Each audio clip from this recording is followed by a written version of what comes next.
Биз иштеп жаткан криптовалютадагы акчалар блокчейн системасындагы кошелектордо сакталат. Блокчейн кошелек деген эмне? Мен азыр тапшырма бергенмин, маган кече күнү маалымат беришти. БШКга блокчейн системасын киргизели экен. Бир 24-25 миллион доллардын тегерегинде болот экен. Ал акча каражатында таап атабыз булактарын. Блокчейн системасын киргизип таштайбыз. Мына 3 айдын ичинде деп атат. Балким ушу келаткан шайлоолорго үлгүрүп калышыбыз мүмкүн. Үлгүрбөсөк, ал шайлоолордон кийин сөзсүз жасатып киргизебиз. Блокчейн системасын түшүнөсүз да. Ооба.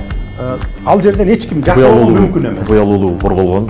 Купуялуулугу корголгон. Анан кийин мисалы сиз Баткенде туруп добуш берсеңиз, автоматтык түрдө сиздин добушуңуз чыгат баягы жерден.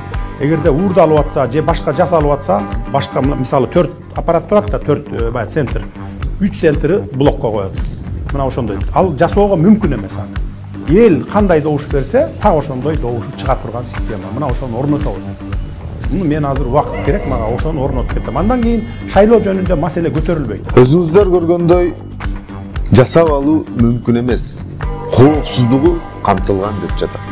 Биздин иштеп жаткан криптовалютадагы акчалардагы ушул блокчейнде сакталат. Аны бизден тартып алуу же болбосо уурдап алуу таптакыр мүмкүн эмес. Бул бир гана учурда жок болуп кетиши мүмкүн, эгер интернет жок болуп кетсе. Интернеттин жок болуп кетиши ал мүмкүн эмес.